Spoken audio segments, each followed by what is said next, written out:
Salut, c'est Sébastien, j'espère que tu es en pleine forme aujourd'hui. Nouveau podcast. Alors, ça fait quelques jours que je retourne un petit peu dans mes cours de STAPS. Et du coup, j'avais envie de te partager aujourd'hui l'anatomie un peu du corps humain et un peu les bases en biomécanique.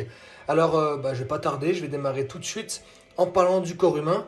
Car le corps humain, on va dire, s'étudie d'une position anatomique de référence. Je pense que si tu écoutes régulièrement des podcasts, si tu es sur cette application, tu dois savoir ce que c'est.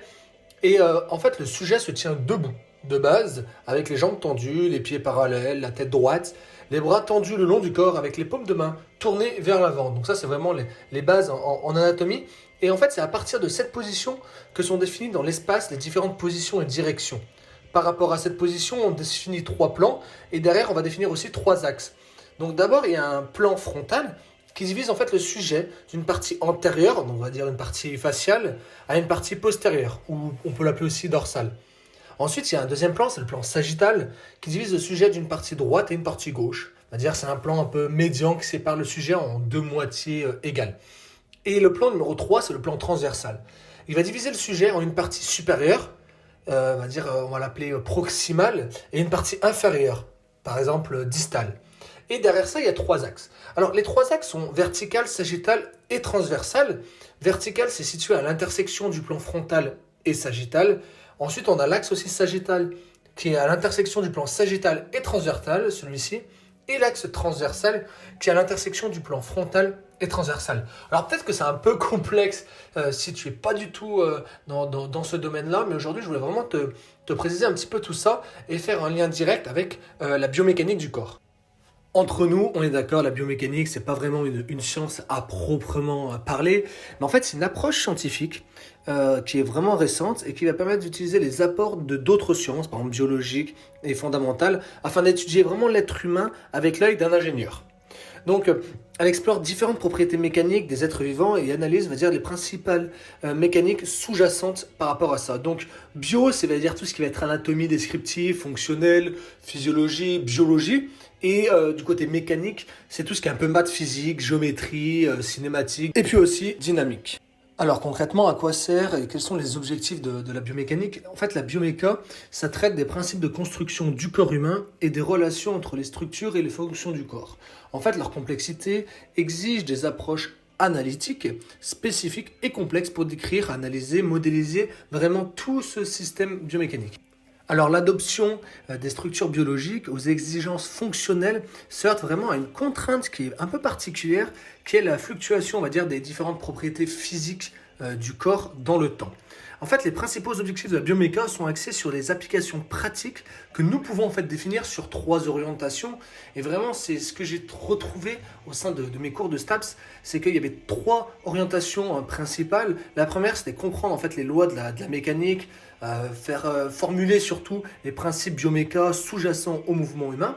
La deuxième partie, c'était identifier ces facteurs susceptibles d'influencer les différentes fonctions motrices et aussi les facteurs physiologiques limitant leur réalisation. Et le point numéro 3, la troisième orientation de la bioméca, c'est améliorer les fonctions motrices. À tout niveau, les performances accomplies par ces fonctions. Et derrière tout ça, il y a toute une méthodologie qui englobe aussi les méthodes théoriques et aussi des méthodes bien sûr pratiques où on peut définir un peu les différents moyens suivants avec une biomécanique qui est plutôt instrumentale ou théorique. Alors instrumentale, c'est tout ce qui va être les techniques, les outils de mesure, l'acquisition et le traitement des données. Et ensuite, il y a une biomécanique qui est plutôt théorique avec tout ce qui est théorie les procédures de modélisation, les simulations et optimisation.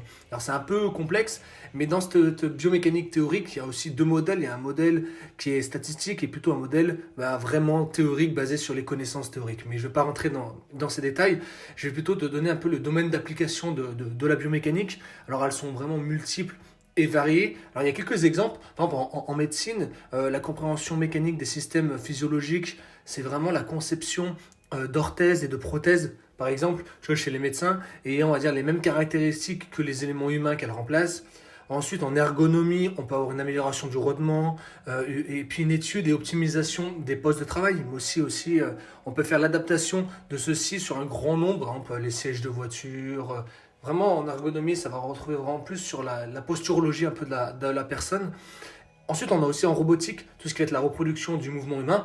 Puis enfin, dans notre domaine, dans mon domaine, on va dire, de compétences, et vraiment ce qui nous intéresse vraiment, c'est le côté sportif, la méthodologie, vraiment de la bioméca. Ça sert à comprendre, on va dire, le geste sportif et l'amélioration de sa performance. Donc voilà, c'était tout par rapport à ce podcast en anatomie et biomécanique. Peut-être un peu compliqué si tu es pas trop dans le sujet, mais j'ai pris un plaisir fou à relire ces cours de STAPS et je voulais te les partager aujourd'hui. 5 minutes de podcast, assez court, assez simple, vraiment précis avec beaucoup de valeur à l'intérieur. Et ce week-end, je te sortirai un tout nouveau podcast.